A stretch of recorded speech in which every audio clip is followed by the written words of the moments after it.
हम जो है कार्डियोमायोपैथीज़ हम पढ़ रहे हैं, नाम से ज़ाहिर है। Cardio mean heart, myo mean muscle, pathy mean pathology, यानी हार्ट की जो मसल है, हार्ट का जो मायोकार्डियम है, मसल वाला हिस्सा, वो जब खराब हो जाए, उसकी जो पैथोलॉजी है, उसको हम कार्डियोमायोपैथी कहते हैं। अब ये मसल जो है, ये खराब होते हैं 2 तरीकों से। या तो ये हाइपरट्रॉफिक हो जाते हैं, यानी इनका साइज़ बड़ा हो जाता है। हाइपरट्रॉफी कहते हैं साइज़ बड़े होने को। ये let's suppose normal cardiac cell था। ये जो मायोकार्डियम है ना, ये मायोकार्डियम, ये इसका एक नॉर्मल सेल था। अगर ये इस मायोकार्डियम का साइज़ या इस तरह हो जाए, शेप इसकी इस तरह हो जाए, साइज़ ज़्यादा हो जाए, या इसका साइज़ इस तरह हो जाए, दोनों सूरतों में अब ये नॉर्मल मायोकार्डियम नहीं है, बल्कि हाइपरट्रॉफिक मायोकार्डियम है। इसकी हाइपरट्रॉफी हो गई है, इसका साइज़ बड़ा हो गया है। तो जब साइज़ बड़ा हो गया है, तो ये बड़े साइज़ वाले जो सेल हैं, ये सही तरीके से कंट्रैक्ट या सही तरीके से रिलैक्स नहीं होते। जब ये सही तरीके से कंट्रैक्ट या सही तरीके से रिलैक्स नहीं होते, तो हम कहते हैं कि ये मसल खराब हो गया है, यानी मायोपैथी हो गई है, मसल खराब हो गया है। तो ये हमारे पास कार्डियोमायोपैथी। अब डायलेटेड कार्डियोमायोपैथी हमने शुरू की थी। डायलेटेड कार्डियोमायोपैथी की फिर एक और किस्म भी होती है, जिसको टाकात्सुबो कार्डियोमायोपैथी कहते हैं, वो हम अलग से पढ़ेंगे। डायलेटेड कार्डियोमायोपैथी हमने पढ़ा था कि जितने भी कार्डियोमायोपैथीज़ हैं, डायलेटेड कार्डियोमायोपैथी, हाइपरट्रॉपिक और रिस्ट्रिक्टिव, इनमें जो अक्सर लोगों में पाई जाती हैं जो कार्डियोमायोपैथी, जो मोस्ट कॉमन है 90% केसेज़ में, वो डायलेटेड कार्डियोमायोपैथी है, जिसको हम पश्तो में कहते हैं कि डॉक्टर डॉक्टर ने कहा है कि इसका दिल जो है वो अ, डैट्सोवाइदा स्वेल हो गया है, फूल गया है। तो वो फूल इसलिए गया है, स्वेलिंग का मतलब ये है कि नॉर्मल वेंट्रिकल का साइज़ इतना था, अब ये गुब्बारे की तरह फूल गया है, ठीक है? स्वेल हो गया है, तो वो बेसिकली डायलेटेड कार्डियोमायोपैथी होती है। अक्सर केसेज़ में ये इडियोपैथिक होती हैं। इडियोपैथिक का मतलब कोई काज़ इसकी मालूम नहीं होती, बगैर किसी वजह के ये हो जाती हैं। जबकि कुछ केसेज़ में इनकी इटियोलॉजी, यानी इनकी जो काज़ है, वो हमें मालूम होती है। जैसे क्रोनिक अल्कोहल अब्यूज़, ये इसकी एक काज़ हो सकती है, यानी इसकी वजह से डायलेटेड कार्डियोमायोपैथी हो सकती है। वेट बेरी-बेरी जो कि थायमिन डिफिशियंसी को कहते हैं, इसकी वजह से भी हो सकती है। कॉक्सेकी बी वायरस का इन्फेक्शन हो जाए, इसकी वजह से भी हो सकती है। जो लोग लंबे अरसे तक यानी क्रोनिकली कोकेन यूज़ करते हैं, शगाज़ डिज़ीज़, ये एक पैरासाइट है जिसका नाम है ट्रिपनोसोमा क्रूज़ी या टी क्रूज़ी। उसके इन्फेक्शन की वजह से एक बीमारी होती है जिसको कहते हैं शगाज़ डिज़ीज़, तो उसकी वजह से भी डायलेटेड कार्डियोमायोपैथी हो सकती है। एक ड्रग है डॉक्सोरोबिसिन, जो कि कैंसर के ट्रीटमेंट में यूज़ होती है, यानी एंटी कैंसर ड्रग है, कैंसर के खिलाफ काम करती हैं। इसका एक साइड इफ़ेक्ट ये भी है कि ये डायलेटेड कार्डियोमायोपैथी करवाती हैं। और हीमोक्रोमेटोसिस, जब इंसान के जिस्म के अंदर आयरन बहुत ज़्यादा हो जाए और वो आयरन टिश्यूज़ में डिपॉज़िट होना शुरू हो जाए, और टिश्यूज़ के अंदर वो ऑक्सीजन को इलेक्ट्रॉन दे के, ऑक्सीजन को रेडिकल ऑक्सीजन स्पीशीज़ में कन्वर्ट करके जो है डैमेज करता है। तो अगर ये हार्ट के अंदर हो, तो हार्ट के अंदर जो रेडिकल ऑक्सीजन स्पीशीज़ हैं, वो मायोसाइट को डैमेज करते हैं।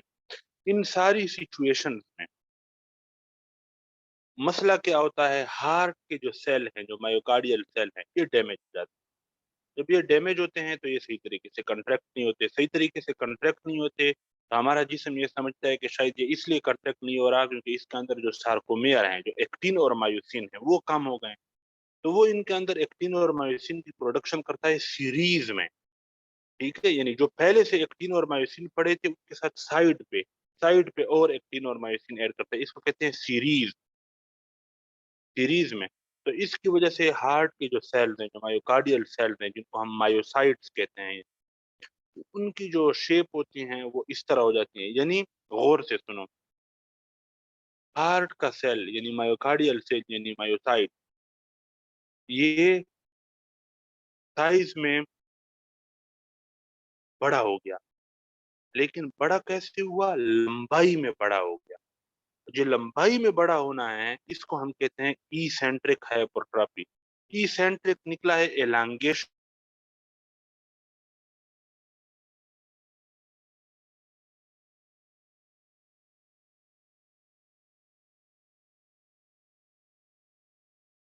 मायोसाइट। ये जो हार्ट के सेल्स हैं ये साइज में बड़े हो जाते हैं, लेकिन लंबाई में बड़े हो जाते हैं, यानी एलांगेशन हो जाती है, लंबे हो जाते हैं।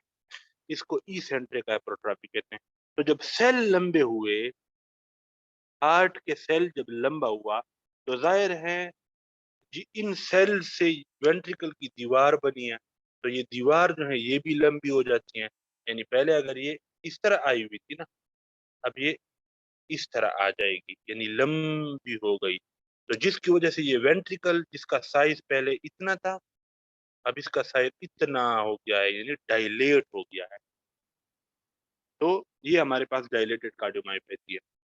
अब इसमें हमारे पास फाइंडिंग्स क्या होंगी, ठीक है? हमें क्या क्या जो है वो फाइंडिंग्स होंगी। फाइंडिंग्स में जो हमारे पास होंगी, सबसे पहले आपके पास, क्या मैं ये कह सकता हूँ कि इस बंदे में S3 हार्ट साउंड हमें सुनाई देगी? अगर आप लोगों ने कार्डियक जी सर। फिजियोलॉजी को दोबारा से रिवाइज किया हो, S3 हार्ट साउंड कब प्रोड्यूस होता था? ये सर जब वॉल्यूम ज्यादा हो सर ब्लड का, जब बाइकस पे ट्राइकस पे सर वाल जब यहाँ बंद तो हो जाता है। वेंट्रिकुलर हाइपरट्रोफी होगी ना, तो सर S4 नहीं होगी? टायर ने बताया है कि जब माइट्रल और ट्राइकस्पिड वाल्व बंद होते हैं तो S3 साउंड प्रोड्यूस होता है। बंद नहीं होते ये ऐसा। सर जब ब्लड का वॉल्यूम ज्यादा हो सर। ताहिर शाह, वो S1 और S2 साउंड्स होते हैं जो नॉर्मल होते हैं। Yes, sir. माइट्रल और ट्राइकस्पिड वाल्व के बंद होने से S1 प्रोड्यूस होता है, और एआर्टिक और पल्मोनिक वाल्व के बंद होने से S2 प्रोड्यूस होता है। ये नॉर्मल हार्ट साउंड्स होते हैं। जबकि S3 पैथोलॉजिक है, पैथोलॉजी हो गई है, दिल बीमार हो गया है, बीमारी है, मसला है। समझ आइए? Yes, sir. हाँ, रिवाइज क्या करो, नहीं तो फिर इसकी मिसाल जो है वो ऐसी होगी जैसे गद्दे के ऊपर बंदा किताबें रखे और उसको चलाए। इस सुनने का कोई फायदा नहीं है अगर आप उसको रिवाइज नहीं करते। S3 हार्ट साउंड तब प्रोड्यूस होगी जब फ्लूइड ज्यादा होगा, जब फ्लूइड ज्यादा होगा। और S4 हार्ट साउंड तब प्रोड्यूस होगी जब S4 हार्ट साउंड कब प्रोड्यूस होगी? ये सिस्टोली सर होगा। जब हाइपरट्रॉफी होगी सर।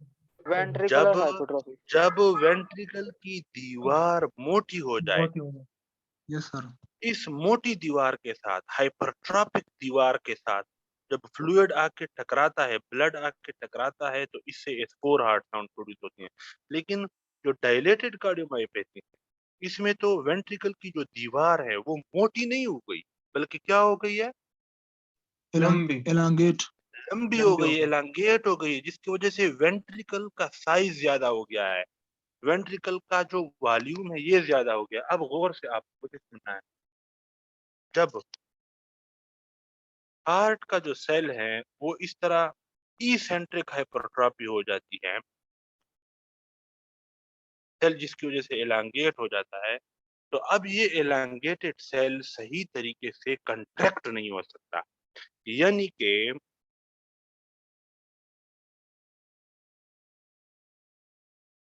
मैं कहूंगा कि सिस्टोलिक डिसफंक्शन हो जाता है। डिसफंक्शन किसे कहते हैं? खराबी। खराब, खराबी को, फंक्शन का खराब हो जाना। सिस्टोलिक डिसफंक्शन मतलब जो सिस्टोलिक फंक्शन है हार्ट का, ये खराब हो जाता है। यानी हार्ट सही तरीके से कंट्रैक्ट नहीं हो सकता, सही तरीके से रिलैक्स हो सकता है, लेकिन सही तरीके से कंट्रैक्ट यानी सिस्टली नहीं कर सकता। अब जब हार्ट जो वेंट्रिकल की दीवारों में मायोकार्डियम है, अगर इनमें डायलेटेड कार्डियोमायोपैथी हो जाए, यानी वेंट्रिकल जो हाइपरट्रॉफी है ये इसेंट्रिक हाइपरट्रॉफी हो जाए, जिसकी वजह से वेंट्रिकल की दीवारें जो हैं ये एलांगेट हो जाएं, तो अब क्या वेंट्रिकल की ये दीवारें सही तरीके से कंट्रैक्ट हो सकती है? No no sir. सर। नहीं हो सकती, क्योंकि ये वाला काम हो गया है, ये वाला, ये सही तरीके से कंट्रैक्ट हो सकता है, ये नॉर्मल मायोकार्डियल सेल था। जब मायोकार्डियल सेल के अंदर इसेंट्रिक हाइपरट्रॉफी हो जाती है, तो अब ये सही तरीके से कंट्रैक्ट नहीं हो सकता। तो जब सही तरीके से कंट्रैक्ट नहीं हो सकता, तो इसका मतलब यहाँ से ब्लड सारे का सारा पंप आउट नहीं हो सकता। जब सारे का सारा ब्लड पंप आउट नहीं हो सकता तो ब्लड यहाँ पे ज्यादा रह जाता है। तो जब ज्यादा रह जाता है दोबारा जब ये रिलैक्स होता है, जब डायस्टली होती है, डायस्टली तो इसकी नॉर्मल है, यानी ये सिस्टोलिक डिसफंक्शन है, डायस्टोलिक डिसफंक्शन तो नहीं है। तो जब डायस्टली ये सिस्टोलिक डिसफंक्शन है, डायस्टोलिक नहीं है, तो जब ये रिलैक्स होता है तो ऊपर से और भी ब्लड आता है और पहले से भी ब्लड था, तो ब्लड यहाँ पे क्या हो जाता है? जमा हो जाते हैं। ज्यादा हो जाता जमा है। हो जाता ज्यादा। और ये जब फ्लूइड ओवरलोड हो तो इसका मतलब ये है कि ब्लड ज्यादा होता है। जब ब्लड ज्यादा होता है तो कौन सा साउंड प्रोड्यूस होता है? S3। शायद आपको समझ आई है। है। Yes sir. S3 heart sound क्यों प्रोड्यूस होता है? S3 कब प्रोड्यूस होता है? जब क्या हो जाए हार्ट में? जब हार्ट में क्या सर चीज ज्यादा हो? ब्लड ब्लड जब ज्यादा ब्लड हो जाए ज्यादा हो, मतलब। ठीक है। Yes sir. प्रेगनेंसी में जो प्रेग्नेंट औरतें होती हैं उनमें भी S3 साउंड आपको सुनाई दे सकता है। क्यों? क्योंकि उसमें ब्लीडिंग हो जाती है सर। ब्लीडिंग हो जाती है। ब्लीडिंग तो कहते हैं ब्लड का निकलना, ब्लड का ब्लड बहना। वॉल्यूम ज्यादा हो जाता है sir, blood volume. Blood bleeding volume नहीं। ज्यादा हो जाता है, ब्लड जी। वॉल्यूम ज्यादा हो जाता है। प्रेग्नेंट औरतों में ब्लड ज्यादा होता है, ब्लड का वॉल्यूम, ब्लड की मिकदार ज्यादा होती है, तो हार्ट के पास भी ज्यादा ब्लड आता है। जब ज्यादा ब्लड आता है तो S3 साउंड प्रोड्यूस होता है। यहाँ पे S3 साउंड क्यों प्रोड्यूस हुआ? जब डायलेटेड कार्डियोमायोपैथी हो गई एक बंदे को, इन काजेस की वजह से सेल जो है वो इस शेप से इस शेप में आ गए, वेंट्रिकल जो है वो इस साइज से इस साइज में आ गया, तो इनमें S3 हार्ट साउंड क्यों प्रोड्यूस होता है? क्योंकि ये सिस्टली और डिस्ट्रैक्शन हो जाता है, मतलब इसके अंदर वेंट्रिकल के अंदर ब्लड हो जाते हैं सर, जमा हो जाते हैं, इस वजह से आगे वेरी काम गुड, नहीं वेरी करते। Good, very good. यानी जो वेंट्रिकल की दीवारें हैं ये सही तरीके से सिस्टली नहीं कर सकती, कंट्रैक्ट नहीं हो सकती। तो जब सही तरीके से कंट्रैक्ट नहीं हो सकती इसका मतलब ये सारे का सारा ब्लड पंप आउट नहीं कर सकती। जब पंप आउट नहीं कर सकती तो ब्लड यहाँ पे जमा होता रहता है। तो जो कंट्रैक्शन के बाद भी थोड़ा सा पीछे रह गया था, मजीद भी आ गया, तो ब्लड ओवरलोड है, फ्लूइड ओवरलोड है, ब्लड ज्यादा है, इससे हार्ट साउंड प्रोड्यूस होगी। ठीक है। इसके बाद नेक्स्ट फाइंडिंग इसमें आपके पास क्या होगी कि आपके पास इको पे, जो इको कार्डियोग्राम है, शॉर्टली हम इसको इको कहते हैं, इको पे आपके पास क्या आएगा? डायलेटेड हार्ट आपको नजर आएगा इको पे कि इसका दिल जो है ये डायलेट हो गया है। ठीक है। इसके बाद क्या आएगा और फाइंडिंग क्या होगी कि सिस्टोलिक रिगर्जिटेशन। देखो, ये देखो आप, ये नॉर्मल हार्ट था, ये इसका जो है लेट सपोज माइट्रल वाल्व था। ठीक है। अब हार्ट इस तरह हो गया है। तो गौर से सुनो, गौर से देखो, जब वेंट्रिकल की ये दीवार लंबी होती है ना, यानी एलांगेट होती है, तो यहाँ पे जो आपके पास माइट्रल वाल्व है ये इसको भी अपने साथ खींच लेती हैं। तो जब ये इनको अपने साथ खींचती हैं तो ये सही तरीके से बंद नहीं हो सकते। तो जब ये सही तरीके से बंद नहीं हो सकते तो वेंट्रिकल जब कंट्रैक्ट होता है तो थोड़ा ब्लड इधर वापस रिगर्जिटेशन, इसको कहते हैं, ये जो वापस आना है वेंट्रिकल से एट्रिया में ब्लड का, इसको रिगर्जिटेशन कहते हैं। तो जब वेंट्रिकल सिस्टली करेंगे यानी कंट्रैक्ट करेंगे तो थोड़ा ब्लड तो एआर्टा में जाएगा, लेकिन थोड़ा ब्लड यहाँ से एट्रिया में भी आएगा, और इस आने को क्या कहते हैं हम? रीगर्जिटेशन। और ये कब हुआ? जब हार्ट सिस्टोली कर रहा था। तो ये जो सिस्टोलिक रिगर्जिटेशन है ये भी इन लोगों में होगी। समझ आइए या नहीं आई? सर आई। Yes sir. वही हाँ। इसके बाद चेस्ट एक्सरे पे अगर आप इस बंदे का चेस्ट एक्सरे करवाओ तो बलून शेप हार्ट, गुब्बारे की तरह, balloon shape heart on CXR यानी चेस्ट एक्सरे, ये फाइंडिंग्स हैं। ये आपको डायलेटेड कार्डियोमायोपैथी वाले पेशेंट में मिलेंगे। इसके बाद जो है आपके पास ट्रीटमेंट इसकी क्या है? देखो, जितने भी कार्डियोमायोपैथीज हैं इनमें मसला क्या है? हार्ट का मायोकार्डियम खराब है। तो जब ये खराब है तो इसका मतलब ये सही तरीके से पंप नहीं कर सकता। तो जब ये सही तरीके से पंप नहीं कर सकता तो आपने इस हार्ट के ऊपर लोड को कम करना है। लोड को कैसे कम करना है? ब्लड को कम करना है। अगर किसी बंदे के जिस्म में ब्लड थोड़ा होगा तो हार्ट के पास थोड़ा ब्लड आएगा, तो हार्ट के पास पंप बोझ थोड़ा होगा हार्ट के ऊपर। क्योंकि अगर हार्ट के पास बहुत ज्यादा ब्लड आता है तो अब ये बहुत ज्यादा कोशिश करेगा इस ब्लड को पंप आउट करने में। लेकिन हार्ट तो इस बंदे का खराब है, कार्डियोमायोपैथी है, तो हम इस बंदे के हार्ट के ऊपर लोड को कम करेंगे। और वो हम कैसे करेंगे? ब्लड का वॉल्यूम हम कम करने की कोशिश करेंगे। उसके लिए हम क्या करेंगे? इस बंदे की सोडियम रिस्ट्रिक्शन करेंगे। सोडियम रिस्ट्रिक्शन का क्या मतलब है? रिस्ट्रिक्शन कहते हैं पाबंदी लगाना। इस बंदे को हम कहते हैं कि नमक आपने नहीं खाना। नमक के अंदर सोडियम क्लोराइड होता है ना, सोडियम क्लोराइड नमक को कहते हैं, तो उसमें सोडियम है। क्योंकि जब आप बहुत ज्यादा नमक खाते हो, नमक ब्लड में आता है सोडियम, तो ये सोडियम इर्द गिर्द से पानी खींचता है। जब पानी जो है वो ब्लड वेसल्स में आता है तो इसके साथ ब्लड की मिकदार क्या हो जाती है? ज्यादा ज्यादा हो जाती है। ज्यादा। और हम क्या चाहते हैं कि इस बंदे की ब्लड की मिकदार क्या हो जाए? कम हो जाए। कम हो जाए, ताकि हार्ट के ऊपर लोड कम हो। क्योंकि इस ब्लड को पंप हार्ट ने करना है। अगर ज्यादा ब्लड होगा तो पंप यानी हार्ट के ऊपर बोझ ज्यादा होगा, और हम नहीं चाहते कि हार्ट के ऊपर बोझ ज्यादा हो, क्योंकि हार्ट पहले से बीमार है, कार्डियोमायोपैथी हो गई है। तो हम सोडियम रिस्ट्रिक्शन करेंगे ताकि इसकी ब्लड का वॉल्यूम कम हो जाए। इसके अलावा हम मेडिसिन देंगे एस इनहिबिटर।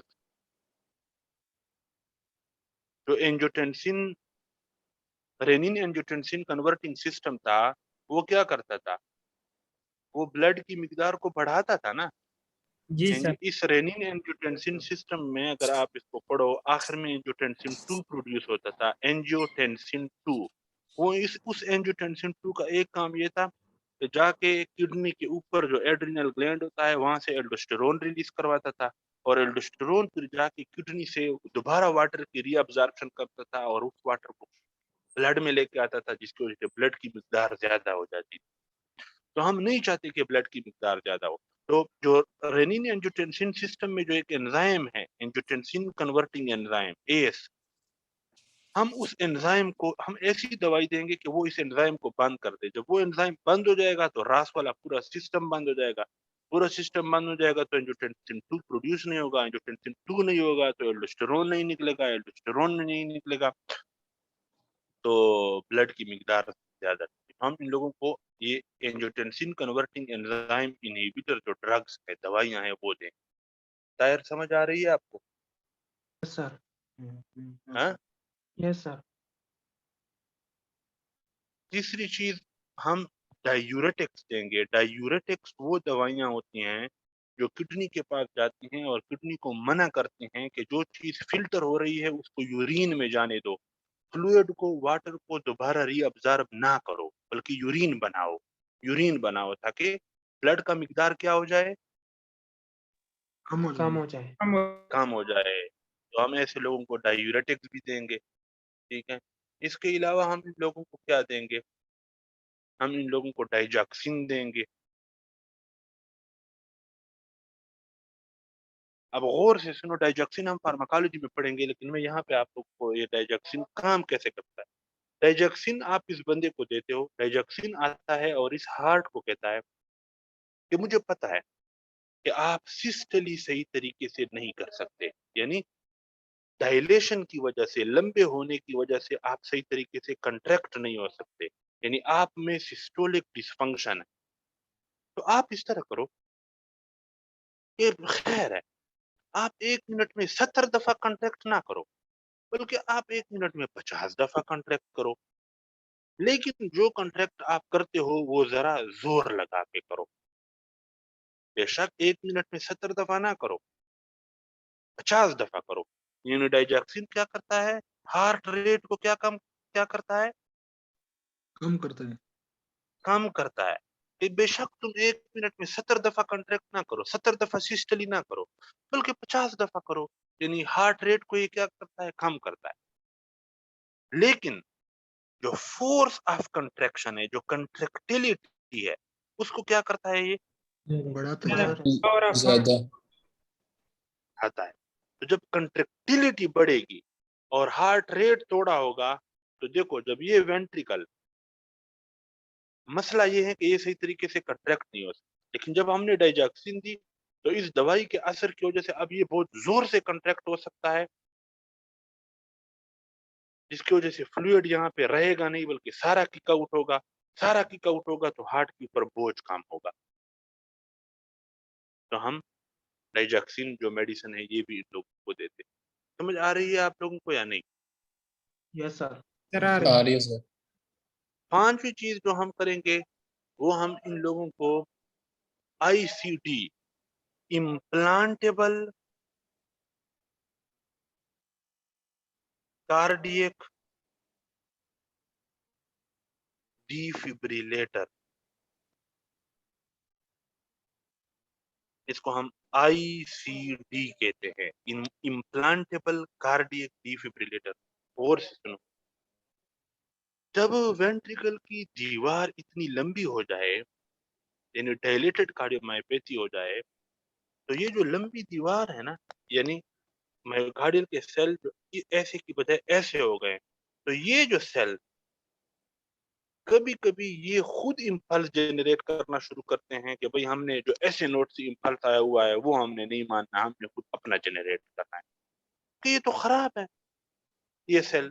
तो ये गंदे खराब इरेगुलर इम्पल्स जनरेट करने की कोशिश करते हैं, और ऊपर से भी एक इम्पल्स आ रहा है ऐसे नोट से, और इन सेल्स ने भी अपनी इम्पल्स जनरेट करना शुरू कर दिए। तो हार्ट का जो रिदम है वो रिदम सारा क्या हो जाता है, डिस्टर्ब हो जाता है, यानी एरिदमिया हो जाता है। और इस एरिदमिया यानी रिदम खराब हो जाना, इसकी वजह से इस बंदे की डेथ हो सकती है। इससे बचाने के लिए हम इन लोगों को एक कार्डियक डिफिब्रिलेटर बाहर से इस तरह रेडियो की तरह का होता है, उससे एक तार जाती है, ठीक है, वो अंदर जाके जो है अटैच हो जाती है हार्ट के पास, जाके हम इसको अटैच कर देते हैं बाहर, वो अलग टॉपिक है। लेकिन इसका काम क्या होता है, इसका काम ये है इम्प्लांटेबल कार्डियक डिफिब्रिलेटर का, कि अगर ये जो हार्ट के सेल्स की इसेंट्रिक हाइपरट्रॉफी हुई है, जो सेल एलांगेट हो गए, अगर ये इम्पल्स जनरेट करने की कोशिश करेंगे तो ये ऑटोमेटिकली जो कार्डियक डिफिब्रिलेटर आपने इसको लगाया हुआ है ये फौरन इनको मना करेगा कि तुम इम्पल्स जनरेट ना करो, तुम इम्पल्स जनरेट ना करो। ठीक है, तो डायलेटेड कार्डियोमायोपैथी का मरीज एरिथमिया की वजह से मर ना जाए, इस बात से मरने से बचाने के लिए हम इन लोगों को इम्प्लांटेबल कार्डियक डिफिब्रिलेटर भी लगाते हैं। समझ आई है या नहीं आई? आ गया सर। आ गई। अच्छा, अब देखो आप लोगों को जो काम की चीजें जो पता होनी चाहिए, जो वो पूछते हैं एग्जाम में, डायलेटेड कार्डियोमायोपैथी सबसे कॉमन है, ठीक है। इस ड्रग का पूछते हैं कि कौन सी एंटी कैंसर ड्रग है, किसकी वजह से होती है। और हीमोक्रोमेटोसिस, आज मैंने एक पेशेंट देखा है हीमोक्रोमेटोसिस की वजह से उसको डायलेटेड कार्डियोमायोपैथी होती है। इसमें भी वो पूछते हैं, वो इसमें इसलिए पूछते हैं ना क्योंकि जो थैलेसीमिया के मरीज होते हैं जिनको बार बार ब्लड लगता है, तो जिनको बार बार ब्लड लगता है और जो ब्लड को लगता है उनमें आयरन होता है, तो जब भी उनको ब्लड लगता है ब्लड के अंदर उनको आयरन भी जा रहा होता है, तो ओवरऑल उनके जिस्म में आयरन की मिकदार बहुत ज्यादा हो जाती है। तो ये मसला अक्सर थैलेसीमिया के मरीजों में होता है, या वो पेशेंट जिनको सिकल सेल एनीमिया है, जिनको बार बार ब्लड लगता है, तो उनमें हीमोक्रोमेटोसिस होती है। हीमोक्रोमेटोसिस की वजह से फिर डायलेटेड कार्डियोमायोपैथी। ये आपको पता होना चाहिए, ये पता होना चाहिए कि भाई ये सिस्टोलिक डिसफंक्शन कराता है। ये पता होना चाहिए कि डायलेटेड कार्डियोमायोपैथी में इसेंट्रिक हाइपरट्रॉफी होती है। ये पता होना चाहिए कि आपने ट्रीटमेंट में क्या करना है, हार्ट के ऊपर लोड कम करना है। लोड कैसे कम करेंगे, आपने ब्लड की मिकदार कम करनी है। उसके लिए आप सोडियम की कमी करोगे, सोडियम को मना करोगे, क्योंकि सोडियम होगा तो ब्लड की मिकदार बढ़ेगी। एस इनहिबिटर दोगे, डायूरेटिक्स दोगे, डाइजॉक्सिन दोगे, और इम्प्लांटेबल कार्डियक डिफिब्रिलेटर। ठीक हो गया? समझ आ गई है इसकी? Yes sir. हाँ, और ये पता होना चाहिए कि इसमें S3 हार्ट साउंड प्रोड्यूस होता है। और ये पता होना, ये चीज क्लियर हो गई ना? डायलेटेड कार्डियोमायोपैथी पूरा समझ में आ गया आप लोगों को? Yes yes sir. सर। दायर जो इसेंट्रिक हाइपरट्रॉफी होती हैं, जो डायलेटेड कार्डियोमायोपैथी में हुई है, इसमें जो सार्कोमेयर, ये जो एक्टिन और मायोसिन ऐड होते हैं, ये सीरीज में ऐड होते हैं या पैरेलल में ऐड होते हैं? सीरीज में, सीरीज में। सीरीज में ऐड होते हैं। ये था डायलेटेड। अब नेक्स्ट है हमारे पास हाइपरट्रॉफिक कार्डियोमायोपैथी। अब जो हाइपरट्रॉफिक कार्डियोमायोपैथी है, नाम से जाहिर है, तो हाइपरट्रॉफिक हाइपरट्रॉफिक कार्डियोमायोपैथी है। इसमें मतलब एक तो ये है कि ये सेकंड मोस्ट कॉमन कार्डियोमायोपैथी है। फर्स्ट मोस्ट कॉमन कौन सी थी? डायलेटेड, ढेर कॉमन डायलेटेड। हाइपरट्रॉफिक कार्डियोमायोपैथी है, ये सेकंड मोस्ट कॉमन। लेकिन अगर वो पूछे कि फेमिलियल कार्डियोमायोपैथी कौन सी है, तो वो हाइपरट्रॉफिक। फेमिलियल का क्या मतलब? कि इसमें जेनेटिक कंपोनेंट है। अगर किसी के माँ बाप को या दादा को हाइपरट्रॉफिक कार्डियोमायोपैथी हुई है, तो उसको भी हाइपरट्रॉफिक कार्डियोमायोपैथी का इम्कान है, यानी ये फैमिली के अंदर चलती है, फेमिलियल कार्डियोमायोपैथी। जो डायलेटेड कार्डियोमायोपैथी थी वो वैसे तो मोस्ट कॉमन थी, लेकिन वो फेमिलियल नहीं थी, यानी जेनेटिकली में जेनेटिक वाला कंपोनेंट नहीं था कि इसमें तो खानदान में। ये इसमें लिखा हुआ है फीमेलियल। ये इसमें ये अभी न्यू जो एडिशन है इसमें भी लिखा है का डायलेटेड कार्डियोमायोपैथी में फीमेलियल लिखा हुआ है। नहीं, फेमिलियल हो सकती है वो, लेकिन सर अक्सर जो मोस्ट फेमिलियल ऑफन है लिखा वो हुआ है। हाइपरट्रॉफिक कार्डियोमायोपैथी है। सर जी जी।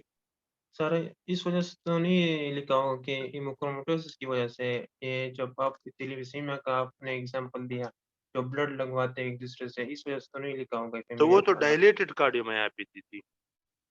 यस सर, लेकिन जो अभी ये कह रहे थे कि फेमिलियल का कह रहे थे ये जो अभी वाले। डायलेटेड कार्डियोमायोपैथी है, इसका जीन्स के साथ कोई इतना खास ताल्लुक नहीं है, थोड़ा ताल्लुक है। यानी अगर किसी के बाप दादा नाना नानी माँ बाप में से किसी को हो, तो थोड़ा सा इम्कान है कि उन बेटों या नवासों को भी हो सकती है। लेकिन अगर किसी के माँ बाप दादा नाना माना को हाइपरट्रॉफिक कार्डियोमायोपैथी हो, तो ज्यादा इम्कान है कि नवासों को भी हो जाएगी। Most familial cardiomyopathy. ठीक है, क्लियर हो गया? जी सर क्लियर है। एक तो हो गई ये बात। Yes, दूसरी, यानी सेकंड मोस्ट कॉमन है, सेकंड मोस्ट कॉमन कार्डियोमायोपैथी। अब इसकी जो काजेज हैं, इटियोलॉजीज, काजेज, इस तरह ये डायलेटेड कार्डियोमायोपैथी की ये सारी काजेज। जो हाइपरट्रॉफिक कार्डियोमायोपैथी है, इसमें आपके पास एसोसिएशन है, एसोसिएशन एसोसिएशन एसोसिएशन का मतलब ये जूम है। खराब सर ये वीडियो बार बार ब्लर हो रहा है सर। सर ब्लर क्यों ब्लर हो रही है? सही है अब। एसोसिएशन यानी कुछ और बीमारियां हैं कि अगर किसी बंदे को वो बीमारी हो, तो उस बंदे को हाइपरट्रॉफिक कार्डियोमायोपैथी भी होती है। जैसे मिसाल के तौर पर एक बीमारी है जिसका नाम है फ्रेडरिक एटेक्सिया। फ्रेडरिक एटेक्सिया, अगर किसी बंदे को फ्रेडरिक एटेक्सिया की बीमारी हो, तो ज्यादा इम्कान होता है कि इस बंदे को हाइपरट्रॉफिक कार्डियोमायोपैथी भी होती है। ठीक है। अब दूसरी इसकी काज क्या है? जेनेटिक। इसीलिए तो ये फीमेलियल कार्डियोमायोपैथी है, मोस्ट फीमेलियल, क्योंकि इसमें जीन्स इन्वॉल्व होते हैं। अब इसमें जो है जीन कौन सा इन्वॉल्व होता है? इसमें वो जीन इन्वॉल्व होता है जो कि हार्ट के सेल्स के अंदर, लेट सपोज ये हार्ट का एक सेल है, मायोकार्डियल सेल है।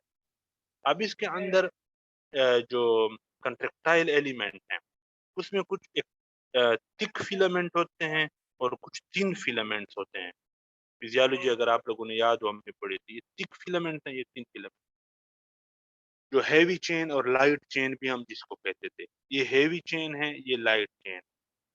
तो जो हाइपरट्रॉफिक कार्डियोमायोपैथी है, इसमें बेसिकली ऐसा हो जाता है कि हार्ट के सेल के अंदर लेट सपोज ये एक चेन है beta myosin heavy chain. Beta myosin heavy chain, ये beta myosin heavy chain normally इस बंदे में मौजूद है, लेकिन अगर इस बीटा मायोसिन हेवी चेन को बनाने वाला जो जीन है, जिसने इस चेन को बनाया है, डीएनए के अंदर जो उसका कोड जो जीन है, अगर वो म्यूटेटेड हो जाए, तो म्यूटेशन के नतीजे में ये जो आपके पास बीटा मायोसिन हेवी चेन है, ये बीटा मायोसिन हेवी चेन खराब हो जाती है। तो जब ये खराब हो जाती हैं, तो इसकी खराबी की वजह से हाइपरट्रॉफिक कार्डियोमायोपैथी, इसकी खराबी की वजह से क्या हो जाता है, अब मैं आप लोगों को समझाता हूँ कि कैसे होता है। देखो, नॉर्मली लेट सपोज ये एक बंदे का हार्ट का सेल है। अब इस हार्ट के सेल के अंदर जो आ, आ, आपके पास जो बीटा मायोसिन चेन्स है, वो चेन्स नॉर्मली पैरेलली इस तरह अरेंज होती हैं, ठीक है, ये इस तरीके से अरेंज होती है। लेकिन अगर किसी बंदे का बीटा मायोसिन हेवी चेन बनाने वाला जो जीन है वो म्यूटेटेड हो जाए, तो इसकी म्यूटेशन के नतीजे में जो बीटा मायोसिन हेवी चेन है, ये इस तरह हो जाएंगे, हैप्पैज़ार्डली अरेंज। यानी ये तो नॉर्मल मायोसाइट में इस तरह पैरेलल अरेंज होते हैं, लेकिन बीटा मायोसिन हेवी चेन की म्यूटेशन हो जाए तो ये इस तरीके से हैप्पैज़ार्डली, बेतरतीबी के साथ ये अरेंज हो जाएंगे। जब ये बेतरतीबी के साथ अरेंज होंगे, तो साथ साथ इनके इर्द गिर्द थोड़ी बहुत इन्फ्लेमेशन भी चल रही होगी। ये गलत तरीके से अरेंज है तो इर्द गिर्द इन्फ्लेमेटरी सेल, न्यूट्रोफिल वगैरह भी आए होते हैं, इर्द गिर्द इनके इन्फ्लेमेशन भी चल रही होती है। जब इर्द गिर्द इन्फ्लेमेशन चल रही होती है, तो यहाँ पे फाइब्रोब्लास्ट सेल्स होते हैं, वो फाइब्रोब्लास्ट एक्टिवेट हो जाते हैं। और फाइब्रोब्लास्ट का काम क्या है, फाइब्रोब्लास्ट सेल्स हैं, ये सेल्स कोलाजिन फाइबर बनाते हैं। तो ये फाइब्रोब्लास्ट जब एक्टिवेट होते हैं, तो इनकी एक्टिवेशन के नतीजे में यहाँ पे कोलाजिन फाइबर भी डिपॉजिट होना शुरू हो जाता है। जब कोलाजिन फाइबर डिपॉजिट होता है, 3 काम हो गए। पहला, जो बीटा मायोसिन हेवी चेन है, ये नॉर्मली इंसान में पैरेलल अरेंज होते हैं, इसमें हैप्पैज़ार्ड अरेंजमेंट है, हैप्पैज़ार्ड यानी बेतरतीब, बेतरतीब अरेंजमेंट है एक। दूसरा ये कि इर्द-गिर्द इन्फ्लेमेशन है। तीसरा क्या, कि जो फाइब्रोब्लास्ट के सेल्स हैं, ये एक्टिवेट हो जाते हैं और वो क्या प्रोड्यूस करते हैं, कोलाजिन फाइबर। तो ये इधर-इधर इन हेवी चेन्स के अंदर दरमियान में जगह-जगह पे कोलाजिन के फाइबर्स भी डिपॉजिट होना शुरू हो जाते हैं। जब ये डिपॉजिट होते हैं, तो इनकी डिपोजिशन के नतीजे में ये जो कंट्रैक्टाइल एलिमेंट था, ये नॉर्मल, अब ये इस तरह हो गया है। अब ये सही तरीके से क्या नहीं हो सकता, सही तरीके से इसमें रिलैक्सेशन नहीं हो सकती। ये कंट्रैक्ट तो होगा, लेकिन ये सही तरीके से रिलैक्स नहीं होगा, ये डायस्टॉलिक मसला होगा।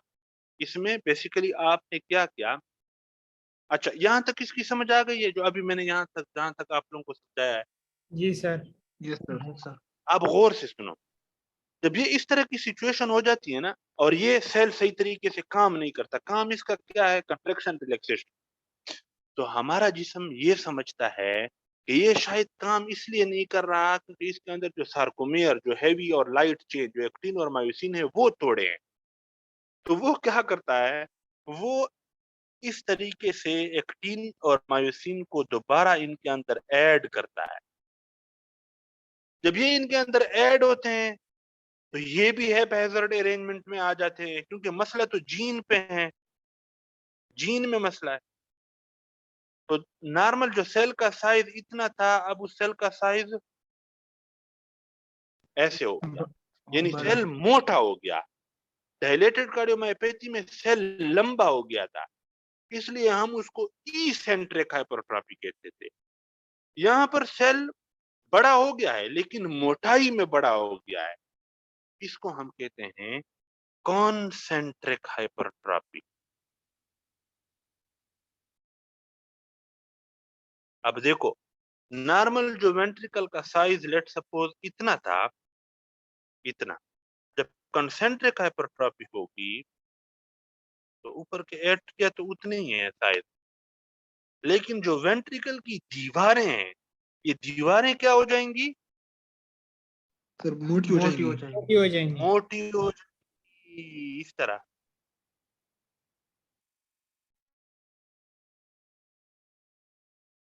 ये मोटी हो जाएंगी, ठीक है। इसी तरह ये सारा वेंट्रिकल जो है, वेंट्रिकल की दीवारें क्या हो जाएंगी? मोटी हो जाएंगी। तो ये जो हाइपरट्रॉफी है, ये देखो ना, ये दीवारें इस तरह मोटी हो, इस हाइपरट्रॉफी को हम हाइपरट्रॉपिक कार्डियोमायोपैथी कहते हैं। क्यों हुआ?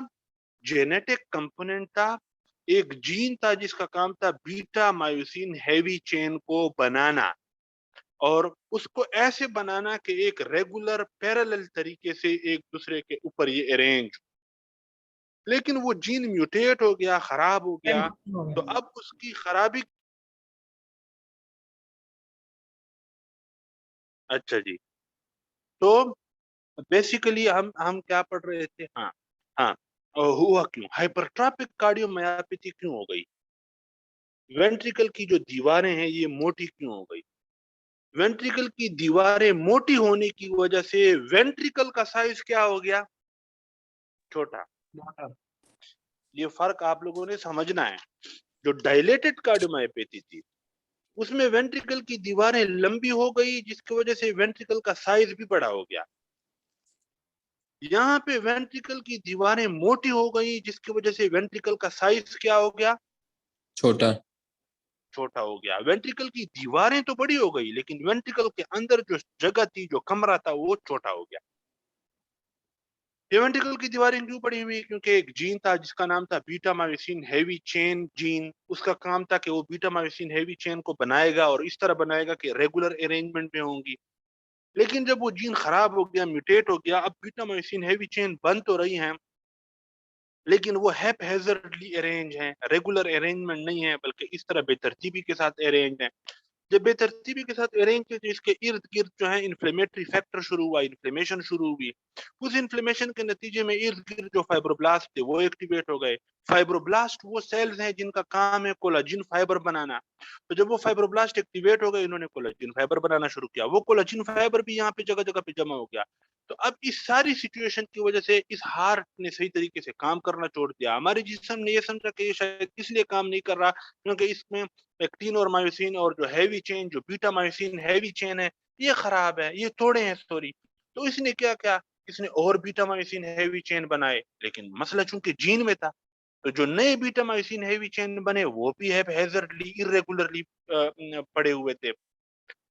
तो जिसकी वजह से सेल का साइज जो है वो बड़ा हो गया, लेकिन ये भी खराब थे। तो अब इसके बाद और बनेंगे, जिसकी वजह से और बड़ा होगा, और बड़ा होगा, और बड़ा होगा। इस तरह ये एक मसला जो है वो शुरू हो जाता है और वेंट्रिकल की दीवार जो है वो बड़ी हो जाती है। तायर आपको समझ आई है? Yes sir. अच्छा, अब इस बंदे में आपको फाइंडिंग्स क्या नजर आएंगी? सिस्टोलिक मर्मर होगा, मर्मर होगा ना सिस्टोलिक। देखो इसमें पता है क्यों सिस्टोलिक मर्मर होगा? जब इस वेंट्रिकल की दीवार इतनी मोटी हो जाती है ना, ये, तो इस दीवार की मोटी होने की वजह से यहाँ पे जो माइट्रल और ट्राइकस्पिड वाल्व हैं ये सही तरीके से बंद नहीं हो सकते। यानी ये जो मोटाई है इस दीवार की, वो मोटाई इन वाल्व्स के बंद होने में इंटरफेरेंस करती है। तो जब ये सही तरीके से बंद नहीं हो सकते, तो जब ये वेंट्रिकल कंट्रैक्ट करेगा तो ब्लड थोड़ा सा दोबारा एट्रिया में जाएगा। जब वेंट्रिकल से दोबारा ब्लड एट्रिया में जाता है, थायर इसको क्या कहते हैं? रिगर्जिटेशन। रिगर्जिटेशन। तो ये रिगर्जिटेशन लोगों में भी होगी, ठीक है, क्योंकि माइट्रल वाल्व सही तरीके से क्लोज नहीं हो सकता। Impaired mitral valve closure, mitral valve सही तरीके से बंद नहीं होता। ये होगा आप लोगों को। इसके अलावा कौन सी हार्ट साउंड सुनाई देंगी? S4। S4 जब वेंट्रिकल की दीवार मोटी हो जाए, जो कि हो गई है, इस मोटी दीवार के साथ जब ब्लड आके जब एट्रिया से ब्लड वेंट्रिकल में आएगा और इन मोटी दीवारों के साथ टकराएगा, तो जो साउंड प्रोड्यूस होगी वो होगी S4। क्लियर हो गया? अब इसमें मसला क्या होता है? डायस्टोलिक डिस्फंक्शन, यानी जब हार्ट की दीवार इतनी मोटी हो जाए, जब कार्डियक मायोसाइट इस साइज की बजाय इस साइज का हो जाए, तो ये कंट्रैक्ट तो हो सकता है, सिस्टली तो कर सकता है, लेकिन ये सही तरीके से डायस्टली नहीं कर सकता, रिलैक्स नहीं हो सकता। ये बिल्कुल इस तरह समझो कि जो मोटा बंदा होता है ना, मोटा बंदा, इसको अगर आप भगाओ ना सही स्पीड से और फिर उसको कहो कि आप अचानक रुक जाओ, रिलैक्स हो जाओ, रुक जाओ, तो वो रुक नहीं सकेगा। तो इसी तरह वेंट्रिकल की दीवार में जब हाइपरट्रॉफी होती है, यानी हाइपरट्रॉफिक कार्डियोमायोपैथी होती है, अब ये इतनी मोटी दीवार कंट्रैक्ट तो हो सकती है, लेकिन ये रिलैक्स नहीं हो सकती, यानी डायस्टोलिक डिस्फंक्शन इन लोगों में होगा। क्लियर हो गया? Yes sir. सबको समझ आ गई है इसकी? Yes sir. Yes sir. Sir एक अच्छा, क्वेश्चन है सर। जी जी। सर जब फाइब्रोब्लास्ट कोलेजन रिलीज करता है पैरेलल में नॉर्मली सेल में, तो सर तब भी तो क्या कहते हैं रिलैक्सेशन कैसे हो जाती है? नहीं, कोलाजिन ने तो कोलाजिन फाइबर, ये फाइब्रोब्लास्ट ने तो कोलाजिन फाइबर्स रिलीज किए, इसने तो ये हैवी चेन नहीं रिलीज किए। ये यस सर। कंट्रैक्शन और रिलैक्सेशन तो हैवी चेन्स का काम था। कोलाजिन फाइबर ने तो उल्टा यहाँ पे गंद मचा दिया। ओके सर, तो नॉर्मली ये जो रिलीज हैवी, नहीं करता? नहीं नॉर्मली तो हार्ट में रिलीज नहीं करता ना। ओके। हार्ट की जो टिश्यू है, हार्ट में तो ये रिलीज नहीं करता। हार्ट में जहां पे कोलाजिन फाइबर्स आ जाए वहां पे कंट्रेक्टिलिटी कम हो जाती है, क्योंकि फाइबर्स जो है वो स्टिफ होते हैं, वो कंट्रैक्ट करने नहीं देते। तो नॉर्मली तो ओके। यहाँ पे फाइब्रोब्लास्ट नहीं होते, तो नॉर्मली कोलाजिन फाइबर्स भी नहीं होते, बल्कि नॉर्मली क्या होता है, हैवी चेन और लाइट चेन, यानी एक्टिन और मायोसिन होते हैं, और ये इस तरह कंट्रैक्ट और रिलैक्स कर रहे होते हैं। लेकिन जब ये इस तरह अरेंज होंगे, उल्टी सीधे अरेंज होंगे, और इनके इर्द गिर्द यहाँ पे कोलाजिन फाइबर्स भी डिपॉजिट हो जाए, अब ये जो थोड़ी बहुत वो जो रिलैक्सेशन और कंट्रैक्शन होनी थी उसमें प्रॉब्लम होगी। फिर भी कंट्रैक्शन तो फिर भी थोड़ी बहुत होगी, लेकिन रिलैक्सेशन में बहुत मसला होगा। ठीक है? तो इसमें डायस्टोलिक डिस्फंक्शन होगी, ये आप लोगों को ओके। समझ आनी चाहिए। अच्छा, ये हो गया। अब इसमें जो है आपने ट्रीटमेंट में क्या देना है? ट्रीटमेंट में हम क्या देंगे, क्या करेंगे?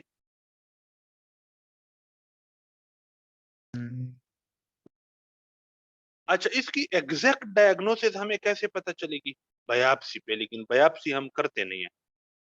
बायोप्सी में हम इस वेंट्रिकल की दीवार से एक थोड़ा सा हिस्सा लेंगे और उसको माइक्रोस्कोप के नीचे देखेंगे, तो हमें इस तरह की बेतरतीबी और हैphazard हेवी चेन की अरेंजमेंट नजर आएगी, तो हमें समझ आ जाएगी कि इस बंदे को हाइपरट्रॉफिक कार्डियोमायोपैथी है।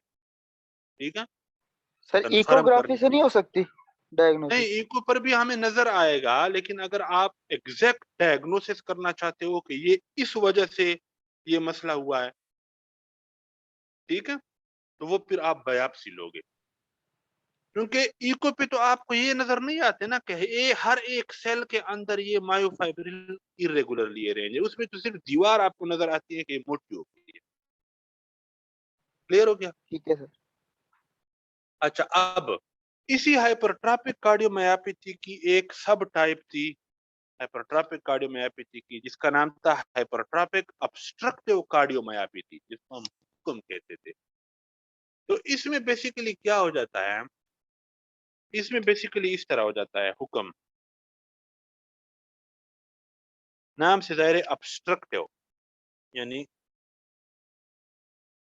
ये यहाँ से AR था निकला था ना, ये कभी कभी ये इतना हाइपरट्रॉफी इस तरीके से हो जाती है कि ये जो सेप्टम है ये भी इसमें इन्वॉल्व हो जाता है, और ये इस तरीके से इन्वॉल्व हो जाता है कि ये ये जो एआर्टा की आउटलेट है, एआर्टा का जो मुंह है, ये इसको भी ऑब्स्ट्रक्ट कर देता है, थोड़ा सा बंद कर देता है, थोड़ा सा क्या कर देता है, बंद कर देता है। तो अगर इस तरह की सिचुएशन हो जाए तो अब ये भी हाइपरट्रॉपिक कार्डियोमायोपैथी है, लेकिन चूंकि इसमें एआर्टा की ऑब्स्ट्रक्शन हो गई, इसलिए इसका नाम होगा हाइपरट्रॉपिक ऑब्स्ट्रक्टिव कार्डियोमायोपैथी। समझ आई या नहीं आई? सर एक दफा दोबारा समझा दो। अच्छा देखो, इसमें इस तरह होता है, हाइपरट्रॉपिक ऑब्स्ट्रक्टिव कार्डियोमायोपैथी ये इसी हाइपरट्रॉपिक कार्डियोमायोपैथी की एक टाइप है, लेकिन सिंपल हाइपरट्रॉपिक कार्डियोमायोपैथी में इस तरह होता है। और जो हाइपरट्रॉपिक ऑब्स्ट्रक्टिव कार्डियोमायोपैथी है, इसमें जो इंटरवेंट्रिकुलर सेप्टम था, जो दीवार थी, इसकी भी हाइपरट्रॉपी हो जाती है। और इसकी इतनी हाइपरट्रॉपी हो जाती है कि जो एआर्टा का आउटलेट है, एआर्टा का जो मुंह है, इसके अंदर तक ये सेप्टम चला जाता है, जिसकी वजह से एआर्टा का मुंह तंग हो जाता है, जिसकी वजह से ब्लड का बाहर निकलने में थोड़ी सी मसला होता है, यानी ऑब्स्ट्रक्शन है, यानी रास्ता बंद है। तो ये जो हाइपरट्रॉपिक कार्डियोमायोपैथी है, जिसमें सेप्टम जो है वो भी थिक हो गया, हाइपरट्रॉपिक हो गया, और एआर्टा की आउटलेट, एआर्टा की सॉरी इनलेट, एआर्टा की इनलेट, एआर्टा का जो मुंह है, ये ऑब्स्ट्रक्टेड हो गया, तो ऐसी कार्डियोमायोपैथी को हम हाइपरट्रॉपिक ऑब्स्ट्रक्टिव कार्डियोमायोपैथी कहते हैं। Yes sir. समझ आइए? Yes sir. अच्छा, एक तो हो गई ये बात। दूसरी ये बात है कि इन लोगों में ये जब सिस्टली करेंगे ना, ये जब सिस्टली करेंगे, तो यहाँ पे जो माइट्रल वाल्व था, ये भी आगे आके एआर्टा के सामने आ जाता है। यानी ये यूं समझो ना कि ये जो माइट्रल वाल्व है ना, ये भी इधर आ जाता है। जब ये सिस्टली करेंगे तो उनका माइट्रल, ये जो है दीवार इतनी मोटी हो गई है कि इस माइट्रल वाल्व का जो रुख है, जो डायरेक्शन है, वो इधर एआर्टा के साथ हो जाती है। तो जब ये एआर्टा के साथ होती है इसकी, तो यानी हम कहेंगे कि जब ये हार्ट सिस्टली करेगा, तो जो माइट्रल वाल्व है, ये माइट्रल वाल्व आगे की तरफ आएगा और एआर्टा के सामने आ जाएगा। एआर्टा के सामने आने की वजह से एआर्टा में और आउटफ्लो ऑब्स्ट्रक्शन बंद हो जाएगी। यानी इस तरह देखो ना, ये एआर्टा है ना, ये एआर्टा है। एआर्टा पहले भी बंद था थोड़ा सा, सेप्टम की हाइपरट्रॉपी की वजह से। ठीक है, ऊपर से ये जो यहाँ पे माइट्रल वाल्व है, जब ये हार्ट कंट्रैक्ट करेगा तो ये माइट्रल वाल्व इधर की बजाय इधर आ जाएगा। ये देखो, एआर्टा के मुंह के सामने आ गया, तो इसकी वजह से जो आउटफ्लो है वो मजीद ऑब्स्ट्रक्ट हो जाएगी। जब मजीद ऑब्स्ट्रक्ट होगी तो इस बंदे को क्या होगा? डेस्निया। डेस्निया क्यों होगा? क्योंकि वेंट्रिकल कंट्रैक्ट हो गया था, लेकिन ब्लड बाहर सही नहीं जा रहा, नहीं जा रहा, तो ब्लड इधर ही फंस गया। रुक जाएगा। लेट होगा। रुक गया। तो जब यहाँ पे रुका तो ऊपर जो एट्रिया है उसमें भी ब्लड रुका हुआ है रुका सर। हुआ है पहले। रुका हो गया। तो एट्रिया में कहाँ से आया है ब्लड? सर ये लंग से सर। लंग से आया है, तो लंग्स यस में भी सर, ब्लड ज्यादा होगा सर। रुका हुआ होगा, ज्यादा हुआ होगा, तो वहां पे एक्सचेंज ऑफ ऑक्सीजन सही तरीके से नहीं हो रही होगी। जब एक्सचेंज ऑफ ऑक्सीजन सही तरीके से नहीं हो रही होगी, तो हमारा जो ब्रेन है वो हमारे लंग्स को कहेगा भाई जल्दी जल्दी सांस लो, तो वो जल्दी जल्दी सांस लेने की कोशिश करेगा, उसको सांस लेने में मसला होगा। इसको डेस्निया कहते हैं। एक तो डेस्निया होगा, दूसरा क्या होगा? सिनकपी। जब ये वेंट्रिकल कंट्रैक्ट होगा और ब्लड वाफिर मिकदार में एआर्टा के जरिए से बाहर नहीं जा रहा, तो इसका मतलब ब्लड कहीं पर भी नहीं जा रहा, इसका मतलब ब्लड दिमाग के पास भी नहीं जा रहा या तोड़ा जा रहा है। तो जब दिमाग के पास ब्लड तोड़ा जाएगा तो ये बंदा अचानक गिर जाएगा, इसको कहते हैं सिनकोप। ये जो डेस्निया और सिनकोपी वगैरह है, ये क्यों हो गई है? क्योंकि आउटफ्लो ऑब्स्ट्रक्शन है, ब्लड सही तरीके से बाहर फ्लो नहीं कर रहा, हार्ट के अंदर ही जमा हो रहा है। क्यों आउटफ्लो नहीं हो रहा? क्योंकि वेंट्रिकल की दीवारें बड़ी हो गई हैं, सेप्टम की दीवार बड़ी हो गई है, और ऊपर से जब ये हार्ट कंट्रैक्ट करता है तो जो माइट्रल वाल्व है ये भी एआर्टा के सामने आ जाता है, और ब्लड का बाहर निकलना एआर्टा के जरिए से मुश्किल हो जाता है। तो जब थोड़ा ब्लड एआर्टा में जाएगा तो ब्रेन के पास भी थोड़ा ब्लड जाएगा, ब्रेन के पास थोड़ा ब्लड जाता है, ब्रेन फौरन जो है किस्म की बेहोशी आपके ऊपर ले आता है और आप गिर जाते हो। ये मोस्टली होता है एथलीट्स में, जो फुटबॉलर्स होते हैं, जो फुटबॉल खेलते हैं ना, ये केस वो इस तरह देते हैं और हर पेपर में देते हैं कि एक मैच हो रहा है तो मैच में जो है एक एथलीट अचानक गिर गया और मर गया। किस वजह से मरा? हाइपरट्रॉपिक ऑब्स्ट्रक्टिव कार्डियोमायोपैथी की वजह से मरा। क्यों? क्योंकि जब वो फुटबॉल में भाग रहा था तो उसके जिस्म को, उसके दिमाग को, उसके मसल्स को किस चीज की ज्यादा जरूरत थी? ब्लड की। ब्लड की जरूरत थी ना। Yes sir. Yes sir. और यहाँ पे आउटफ्लो क्या है? कम है सर। काम है। कम है। तो जब आउटफ्लो कम है और ये बंदा फुटबॉल में भाग रहा है, इसको ज्यादा ब्लड चाहिए और ज्यादा ब्लड जा नहीं रहा, दिमाग में भी ज्यादा ब्लड नहीं जा रहा, दिमाग में ज्यादा ब्लड नहीं जा रहा, तो दिमाग जो है वो हार्ट को कहता है कि भाई मेरे पास ज्यादा ब्लड भेजो। तो हार्ट ज्यादा मजीद कोशिश करता है, तेज होने की कोशिश करता है, लेकिन फिर भी कोई काम नहीं हो रहा क्योंकि रास्ता जो बंद है। ये फिर ज्यादा कोशिश करता है लेकिन नहीं हो रहा, फिर ज्यादा कोशिश करता है, नहीं हो रहा। अचानक हार्ट फेल हो जाता है, ऊपर से दिमाग को ब्लड की सप्लाई बंद हो जाती है, बंदा गिर के मर जाता है उसी वक्त। तो वो अक्सर वो क्वेश्चन देते हैं कि सडन डेथ इन एथलीट या इन ए फुटबॉलर, जो मोस्टली फुटबॉल, तो काज क्या होती है? हाइपरट्रॉपिक ऑब्स्ट्रक्टिव कार्डियो। समझ आई है या नहीं आई? Yes sir. आ गई। ठीक है। तो हम इन लोगों को क्या देंगे? हम इन लोगों को बीटा ब्लॉकर्स देंगे, हम इन लोगों को कैल्शियम चैनल ब्लॉकर देंगे। देखो गौर से सुनो, जब ये हार्ट जो है बाहर सही तरीके से ब्लड पंप आउट नहीं हो रहा तो ये क्या करता है? तेज तेज कंट्रैक्ट करने की कोशिश करता है, और इस कोशिश में ये बेचारा क्या हो जाता है? मारे। फेल। फेल हो जाता है। तो हम इसको बीटा ब्लॉकर देंगे कि भाई तुम जल्दी जल्दी कंटेक्ट होने की कोशिश ना करो, तुम बंद। जरा स्लो हो जाओ। यानी हार्ट के रेट को हम स्लो कर देते हैं कि खैर है, तुम स्लो स्लो कंटेक्ट करो, थोड़ा बहुत ब्लड तो फिर भी जा रहा है ना, तो तुम स्लो स्लो कंटेक्ट करो। अगर तुम जल्दी जल्दी कंटेक्ट करोगे तो तुम फेल हो जाओगे, तो तुम स्लो स्लो कंटेक्ट करो। यानी हम बीटा ब्लॉकर देते हैं जिसकी वजह से हार्ट रेट थोड़ा होता है, और कैल्शियम चैनल ब्लॉकर देते हैं जिसकी वजह से कंट्रैक्शन थोड़ी हो जाती है, जो फोर्स ऑफ कंट्रैक्शन थोड़ी हो जाती है। बीटा ब्लॉकर और कैल्शियम चैनल ब्लॉकर दोनों आपके हार्ट के ऊपर जो बोझ हैं, जो हार्ट ज्यादा काम कर रहा था, जल्दी जल्दी कर रहा था, उसको ये कम करते हैं। जब उसको कम करते हैं तो उसके फेल होने का खतरा कम हो जाता है। तो हम इस बंदे को बीटा ब्लॉकर देंगे, कैल्शियम चैनल ब्लॉकर देंगे, और इन बंदों को हम आईसीडी भी देंगे, लगाएंगे। आईसीडी क्या था?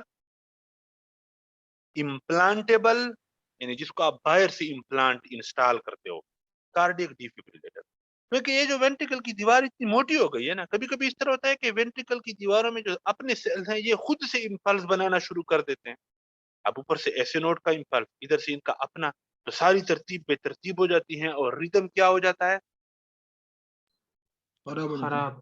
खराब, जिसको हम एरिथमिया कहते हैं। इसकी वजह से भी इस बंदे की डेथ हो जाती है। तो इस वजह से डेथ ना हो, इससे बचाने के लिए हम क्या लगाते हैं इस बंदे को? एसीडी। Implantable cardiac defibrillator.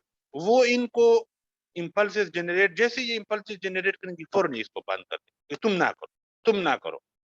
तो एरिथमिया की वजह से ये बंदा नहीं मरेगा। डायलेटेड कार्डियोमायोपैथी में भी एरिथमिया का खतरा होता है, इसलिए उन लोगों को भी हम आईसीडी लगाते हैं। हाइपरट्रॉपिक में भी खतरा होता है, इसलिए इन लोगों को भी हम ये लगाते हैं। ये चीज क्लियर हो गई? Hypertrophic cardiomyopathy. जी सर क्लियर है। Yes sir. कौन सी चीजें आपको याद होनी चाहिए? फिमिलियल है, फैमिलीज में चलती हैं। Yes beta myosin heavy chain की म्यूटेशन हो जाती है, यानी इसमें जीन इन्वॉल्व है। नतीजे में beta myosin heavy chain haphazard irregular arrange हो जाते हैं, इर्रेगुलर अरेंज होते हैं और पैरेलल। पैरेलल। जो डायलेटेड कार्डियोमायोपैथी थी उसमें ये अगर ऐड होने थे तो वो ऐसे ऐड होते थे सीरीज में, जबकि इसमें पैरेलल ऐड हुए हैं, यानी ऊपर वाले के नीचे ऊपर वाला, ऊपर वाले के नीचे, इस तरह एक दूसरे के ऊपर नीचे, पैरेलल में एक दूसरे के ऊपर नीचे, ये इसके नीचे, ये इसके नीचे, जबकि सीरीज में क्या होता है, एक दूसरे के साइड पर, ये इसके साइड पर, ये इसके साइड पर, ये इसके साइड पर है। तो वो तो अलग था, ये है पैरेलल अरेंजमेंट होती हैं बीटा मायोसिन हैवी चेन की, और ये हैपहैज़र्ड अरेंज होते हैं, इनकी इर्द-गिर्द इन्फ्लेमेशन भी चल रही होती है, फाइब्रोब्लास्ट आके कोलेजन फाइबर्स भी बना लेते हैं, जिसकी वजह से इनकी मजीद जो है फंक्शन खराब हो जाती है। और ये जो हाइपरट्रॉफी है ये कंसेंट्रिक हाइपरट्रॉफी है, इसमें वेंट्रिकल की दीवार तो मोटी हो जाती है लेकिन वेंट्रिकल के अंदर जो जगह है वो थोड़ी रह जाती है। मोटी दीवार के साथ जब ब्लड आके टकराता है तो इससे S4 साउंड प्रोड्यूस होती है, सिस्टोलिक मर्मर भी होता है, एथलीट, अच्छा इसकी फिर, और इसमें डायस्टोलिक डिसफंक्शन है, यानी हार्ट सही तरीके से रिलैक्स नहीं हो रहा, क्योंकि इतनी मोटी दीवार है, ये दीवार कंट्रैक्ट तो हो सकती है लेकिन रिलैक्स नहीं हो सकती। ठीक है, इसकी एक सब टाइप है हाइपरट्रॉफिक ऑब्स्ट्रक्टिव कार्डियोमायोपैथी, इसमें जो सेप्टम है, इस सेप्टम की भी हाइपरट्रॉफी हो जाती है, और एआर्टा का जो मुंह है ये थोड़ा सा तंग हो जाता है, ऊपर से जब ये कंट्रैक्ट होता है तो ये माइट्रल वाल्व भी इसके आगे आ जाता है, एआर्टा के आगे मजीद तंग हो जाता है, तो ब्लड सही तरीके से बाहर नहीं जाता, इसकी वजह से डेस्निया और सिनकप भी होती है, बंदा गिर जाता है। ये वो होते हैं एथलीट्स होते हैं, इनमें इसकी वजह से सडन कार्डियक डेथ हो सकती है। ट्रीटमेंट इसकी क्या है, दिल के ऊपर बोझ कम करना है, दिल को हमने कहना है कि भाई तुम जोर जोर से ना धड़को, ज्यादा से ज्यादा ना धड़को, तुम आराम से धड़को, जितना थोड़ा बहुत ब्लड जा रहा है उससे भी हमारा गुजारा चल जाता है, अगर तुम जल्दी जल्दी धड़कोगे तो तुम्हारे फेल होने का खतरा है, इसलिए तुम जल्दी जल्दी ना धड़को। तो हम बीटा ब्लॉकर और कैल्शियम चैनल ब्लॉकर देते हैं, और इरिथमिया ना हो जाए यहाँ पे, इसलिए आईसीडी भी हम इंस्टॉल। यहाँ तक इस बात की समझ आ गई? Yes sir. सर ठीक है, अब फाइनल बात, एक थी इसकी एसोसिएशन फ्रेडरिक एटेक्सिया के साथ, एक तो जेनेटिक थी ना, ये हमने पढ़ा कि जीन खराब हुआ, बीटा मायोसिन हैवी चेन और ये सारी कहानी, ये तो जेनेटिक वाला काम हो गया। अब फ्रेडरिक एटेक्सिया की वजह से भी हाइपरट्रॉफिक कार्डियोमायोपैथी होती है। अब फ्रेडरिक एटेक्सिया क्या है, गौर से सुनो। हमारे जिस्म के अंदर एक जीन है जिसका नाम है फ्रेटेक्सिन, सॉरी एक प्रोटीन है जिसका नाम है फ्रेटेक्सिन। अब जो फ्रेटेक्सिन है इसका काम क्या है, ये माइटोकॉन्ड्रिया के अंदर ये पाया जाता है और ये आयरन से हमें बचाता है। ये हमारे हार्ट का सेल है, ये हार्ट के सेल के अंदर माइटोकॉन्ड्रिया है। अब इस माइटोकॉन्ड्रिया के अंदर ये फ्रेटेक्सिन जीन, फ्रेटेक्सिन जीन है। इस जीन का काम होता है कि अगर इस माइटोकॉन्ड्रिया के अंदर कोई आयरन घुस आए तो इस आयरन को न्यूट्रलाइज करना, इस आयरन को बंदोबस्त करना, इसका खात्मा करना। क्योंकि आयरन तो खतरनाक है, अगर इसके अंदर आयरन आएगा, आयरन जो है वो ऑक्सीजन को इलेक्ट्रॉन देगा जिसकी वजह से ऑक्सीजन कन्वर्ट हो जाएंगे रेडिकल ऑक्सीजन स्पीशीज में, और रेडिकल ऑक्सीजन स्पीशीज फिर इर्द गिर्द सारी चीजों को डैमेज करेगी। तो इसलिए फ्रेटेक्सिन प्रोटीन मौजूद होता है जो आयरन को रोकता है, आयरन को मना करता है। अब जो फ्रेडरिक एटेक्सिया की बीमारी है, इसमें जो फ्रेटेक्सिन प्रोटीन को बनाने वाला जीन है, नॉर्मली वो ये जीन है GAA, ये इस बंदे का डीएनए है ना, इस डीएनए में एक जीन है जिसकी तरतीब ऐसे है GAA, ये एक जीन है, ये बनाता है फ्रेटेक्सिन प्रोटीन। लेकिन अगर किसी बंदे में ये रिपीट हो जाए GAA, इसको हम कहते हैं ट्राई न्यूक्लियोटाइड रिपीट, यानी 1 2 3, ये ट्राई न्यूक्लियोटाइड ये रिपीट हो गया, दूसरी दफा भी आ गया। जब ये ट्राई न्यूक्लियोटाइड दूसरी दफा भी आ जाए, रिपीट हो जाए, तो अब मसला है। अब इससे ये जो फ्रेटेक्सिन प्रोटीन बनेगा ये खराब होगा। जब ये फ्रेटेक्सिन प्रोटीन खराब होगा, यानी ये जो माइटोकॉन्ड्रिया में फ्रेटेक्सिन प्रोटीन है, ये जब खराब होगा तो ये खराब प्रोटीन आयरन को सही तरीके से न्यूट्रलाइज नहीं कर सकता। तो जब नहीं कर सकता तो ये आयरन क्या करेंगे, accumulate होंगे सर। जमा होंगे। डिपॉजिट होंगे इधर माइटोकॉन्ड्रिया, आयरन क्या करेंगे? रास बनाएंगे, रेडिकल रेडिकल ऑक्सीजन स्पीशी बनाएंगे। Sir radical electron oxygen. Electron देंगे जिसकी वजह से इलेक्ट्रॉन ऑक्सीजन देंगे। रेडिकल ऑक्सीजन स्पीशी में कन्वर्ट हो जाएगा। अब ये रेडिकल sir. ऑक्सीजन स्पीशी बन गई। ये रेडिकल ऑक्सीजन स्पीशी क्या करेगी? माइटोकॉन्ड्रिया की मेम्ब्रेन को भी डैमेज करना शुरू करेगी। बीटा मायोसिन हैवी चेन्स इनको भी डैमेज करना शुरू करेगी। जब ये डैमेज होंगे तो ये हार्ट का सेल सही तरीके से कंट्रैक्ट कांटेक्ट नहीं करेगा, काम नहीं कर सकता। काम नहीं करेगा। जब काम नहीं करेगा तो हमारा सेल, हमारा जो जिस्म है वो इनकी जगह पे दूसरे हैवी चेन लाएगा। जो दूसरे हैवी चेन आ गए, ये भी रेडिकल, क्योंकि ये तो मुसलसल जीन में मसला था। फ्रेटेक्सिन प्रोटीन सारी उम्र खराब रहेगा, तो सारी उम्र खराब रहेगा तो सारी उम्र आयरन जो है उससे वो रेडिकल ऑक्सीजन स्पीशी बनवाता रहेगा, तो सारी उम्र ये beta myosin heavy chain damage होते रहेंगे, उनकी जगह पे नए आते रहेंगे, नए आते रहेंगे, नए आते रहेंगे, और ये पैरेलल इस तरह नए आते रहेंगे, जिसकी वजह से सेल का साइज क्या हो जाएगा? मोटा। छोटा हो जाए। तो इसकी वजह से भी हाइपरट्रॉफिक कार्डियोमायोपैथी होगी। देखो वहां पे ये सेल का साइज मोटा हो गया था, वजह क्या थी? Sir myosin heavy chain add हुए थे। हैवी चेन को बनाने सर, वाला हेड जीन सर। खराब है। Yes sir. यहाँ पे क्यों ये हो गया है? क्योंकि बीटा मायोसिन हैवी चेन को बार बार डैमेज किया जा रहा है। कौन कर रहा है? Radical oxygen species. क्यों वो कर रही है? क्योंकि आयरन आ रहा है और वो रेडिकल ऑक्सीजन स्पीशी बना रहा है। आयरन क्यों आ रहा है?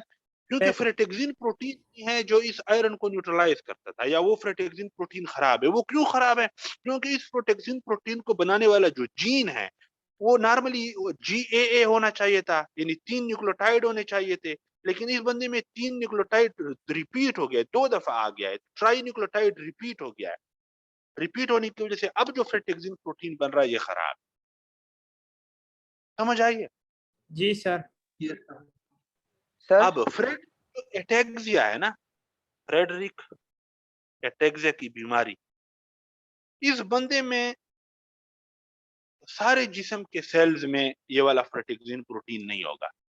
जब सारे जिस्म के सेल्स में नहीं होगा तो हार्ट में भी नहीं होगा, जिसकी वजह से हार्ट में इस बंदे में क्या होगी? कार्डियोमायोपैथी। हाइपरट्रॉफिक कार्डियोमायोपैथी इस तरीके से होगी ना। जी सर। Yes sir. अच्छा, इस बंदे को स्केलेटल मसल में क्या होंगी, या जो हमारे पास न्यूरोनल है, न्यूरॉन डैमेज होंगे, क्योंकि न्यूरॉन के सेल्स में भी फ्रेटेक्सिन प्रोटीन नॉर्मली मौजूद होता है जो रेडिकल ऑक्सीजन स्पीशीज को आयरन के जरिए से बनने नहीं देता। लेकिन जब फ्रेटेक्सिन प्रोटीन न्यूरॉन में भी नहीं होगा तो वहां पर भी रेडिकल ऑक्सीजन स्पीशी बनेंगे, तो न्यूरॉन भी डैमेज होंगे। न्यूरॉन डैमेज होंगे ना। जी sir. Yes sir. Yes sir. तो इसकी वजह से क्या हो गई? इस बंदे को न्यूरोपैथी होगी, न्यूरॉन इसके डैमेज होंगे। इसके अलावा जो स्केलेटल मसल्स हैं उनमें भी मसले होंगे। तो जब स्केलेटल मसल जो है वो भी इस तरीके से डैमेज हो जाएगा तो इस बंदे को एटेक्सिया होगा। यानी एटेक्सिया मीन ये नॉर्मली जो हम इस तरह की मूवमेंट करते हैं ना, ये इस तरह नहीं होगी, बल्कि ये जो मूवमेंट है ये जब आपकी खराब हो जाए, मूवमेंट आपकी खराब हो जाए, इसको हम एटेक्सिया कहते हैं। जो स्केलेटल मसल डैमेज हो जाएंगे जिसकी वजह से ये बंदा सही तरीके से नॉर्मल मूवमेंट नहीं कर सकेगा, इरेगुलर खराब मूवमेंट होगी, जिसको हम एटेक्सिया कहते हैं। इसके अलावा पेनक्रियास डैमेज होगा। पेनक्रियास के अंदर इंसुलिन को प्रोड्यूस करने वाले सेल होते हैं। ये रेडिकल ऑक्सीजन स्पीशीज उन सेल्स में भी बनेंगी और वो सेल डैमेज हो जाएंगे। जब वो सेल डैमेज हो जाएंगे तो इंसुलिन प्रोड्यूस नहीं नहीं होगा। होगा नहीं सर। हो। नहीं होगा। जब इंसुलिन प्रोड्यूस नहीं होता तो इसकी वजह से शुगर हो जाएगी, इस बंदे को डायबिटिक मेलाइटस। समझ नहीं आई? मजा है सर। ये सर। देखो इंसुलिन प्रोड्यूस ना हो ना आपके जिस्म में, इंसुलिन प्रोड्यूस ना हो तो इंसुलिन का काम होता है कि वो ब्लड में शुगर की मिकदार को कम करे। लेकिन अगर इंसुलिन ना हो तो ब्लड में शुगर की मिकदार कम नहीं होगी बल्कि ज्यादा होगी, यानी इस बंदे को डायबिटिक मेलाइटिस हो जाएगा, शुगर हो जाएगी। इस बंदे की जो मूवमेंट है वो सही तरीके से नहीं होगी, स्केलेटल मसल डैमेज हो गए यानी एटेक्सिया हो जाएगा। इस बंदे के मुख्तलिफ न्यूरॉन्स डैमेज हो जाएंगे यानी न्यूरोपैथी हो जाएगी। इस बंदे का दिल जो है वो हाइपरट्रॉफिक हो जाएगा। ये सारे काम क्यों हुए? क्योंकि इन जगहों पे रेडिकल ऑक्सीजन स्पीशीज बने, उन्होंने इन सेल्स को खराब किया। रेडिकल ऑक्सीजन स्पीशीज क्यों बने? क्योंकि आयरन आया था, आयरन ने इलेक्ट्रॉन को, ऑक्सीजन को इलेक्ट्रॉन दे दिए थे। आयरन को मना करना किसका काम था? फ्रेटेक्सिन प्रोटीन का। फ्रेटेक्सिन प्रोटीन इनमें खराब होता है या नहीं होता? क्यों खराब होता है या नहीं होता? क्योंकि इनमें जो फ्रेटेक्सिन प्रोटीन को बनाने वाला जीन है वो क्या हो जाता है? ज्यादा खराब हो जाता है। रिपीट होता है। न्यूक्लियोटाइड है जो नॉर्मली न्यूक्लियोटाइड। सिर्फ एक दफा होते हैं, ये रिपीट हो जाते हैं, दूसरी दफा आ जाते हैं ये। अब अगर वो आपको दे बच्चा, यंग किड, और आपसे पूछे कि एक यंग किड है, यंग बच्चा है और वो हाइपरट्रॉपिक कार्डियोमायोपैथी की वजह से अचानक मर गया, और एक आपको दे एथलीट कि एक एथलीट था वो हाइपरट्रॉपिक कार्डियोमायोपैथी की वजह से अचानक मर गया, तो आपको पता होना चाहिए कि एथलीट मरता है हाइपरट्रॉपिक ऑब्स्ट्रक्टिव कार्डियोमायोपैथी की वजह से, जबकि यंग किड मरता है hypertrophic cardiomyopathy due to Friedreich ataxia. क्योंकि ये तो जेनेटिक बीमारी है ना, ये तो बचपन से मौजूद होगी। तो जिस दिन ये पैदा हो गया उस दिन से उसके हार्ट की जो दीवारें हैं ये डैमेज होना शुरू हुई और हाइपरट्रॉपिक होना शुरू हुई। जब वो 8-9 साल का हुआ तो उसका हार्ट इतना मोटा हो गया था दीवारें कि वो उसने अचानक जो है वो काम करना छोड़ दिया और वो मर गया। तो अगर यंग किड की बात करें तो उसमें आपने फ्रेडरिक एटेक्सिया का कहना है। एथलीट की बात करें तो हाइपरट्रॉपिक ऑब्स्ट्रक्टिव कार्डियोमायोपैथी। समझ आई है आप लोगों को? जी यस सर। चलिए जी, आज के लिए इतना ही।